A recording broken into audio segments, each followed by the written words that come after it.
Hey guys, so I have all the raid primary weapons and got a little hands-on time with Necrochasm, so I thought I'd give some pretty quick reviews on all the weapons, give my thoughts on if they're good or bad.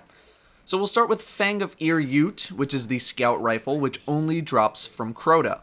Now, if you liked Vision of Confluence, which I imagine most people did, then this is basically an exact replica of the weapon except with updated damage values. The impact and rate of fire are the exact same thing, and the other stats don't vary that much from Vision of Confluence. The bonuses are pretty good overall. Spray and Play is a solid bonus. Not the best, but not the worst. The option of Target Mark is nice, but I think most players are going to roll with Spray and Play. Third Eye is a great bonus for PvP, but definitely has some PvE value here and there, so it's not a complete waste. Hive Disruptor procs on every shot on a Hive Major, which is really good. It also has Field Scout, which brings this weapon to 27 shots, almost doubling its capacity, and I think it is easily the best option of the three.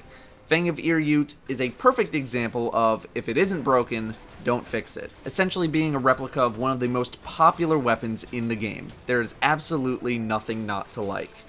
Moving to Abyss Defiant, which only drops at the bridge encounter, this auto rifle is pretty good thanks in large part to focused fire, which slows the weapon down to deal more damage, putting it more in line with non-bullet hose weapons like Vanquisher and Suros, both of which are very good.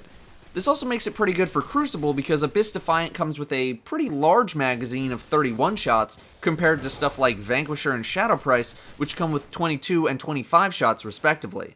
Lichbane makes this weapon great for the Crota fight for controlling the wizards. Having one person in your raid group using an Abyss Defiant is great for crowd control. However, it's obviously a situational bonus at best, but when you're in a situation where it's useful, it's really useful. Perfect Balance is going to be the obvious choice of an upgrade in the second column. Abyss Defiant without focused fire just turns into a bullet hose with a small magazine, and I don't picture many people using this weapon without it. It is a good weapon overall, but I don't know if it's a use-all-the-time weapon like Fang of Ir Yut can be. The Word of Crota is a low-powered, high-rate-of-fire hand cannon which only drops from Crota. It comes with 12 rounds in the magazine, which is fantastic, and Zen Moment and Phantom Gift are pretty great bonuses as well. This gun basically has no recoil when Zen Moment starts to stack up. Sure Shot IS is my favorite of the first column upgrades because of the target acquisition. It gives the gun that stickiness that you need to pull off certain side-to-side shots or drag shots. Speed Reload is a nice bonus, but it doesn't really increase the reload speed by that much. I think it's maybe 1/10 of a second. Hammerforge is good, I guess, but I know people love explosive rounds. Unfortunately, I don't see this weapon being used much beyond the role of Void Nightfall primary weapon because of its low power. Hand cannons are typically very high powered, intending to bring down low tier enemies in a single shot, and high tier enemies within one magazine.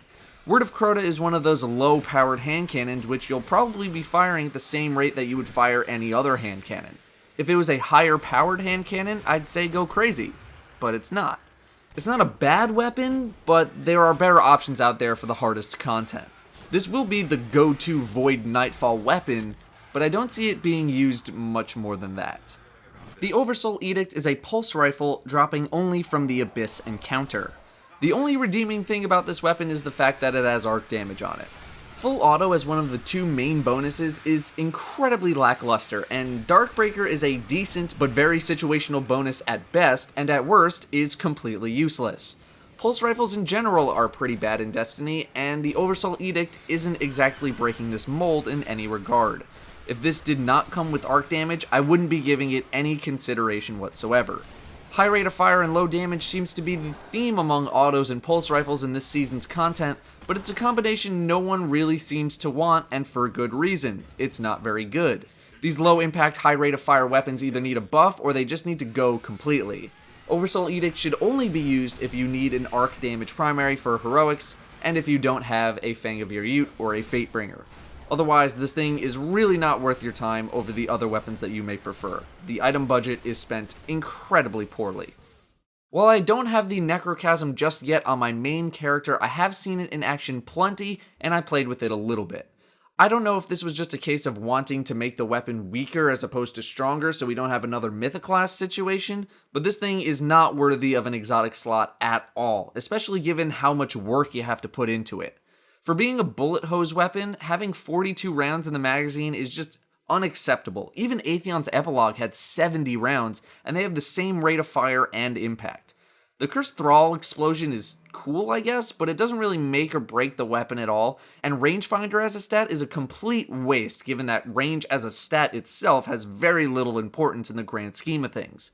Yes, you can increase the stability a little bit to make it manageable, but I don't want my upgrades to make my weapon usable. I want my upgrades to enhance my weapon beyond what it is already capable of. I'll put it this way.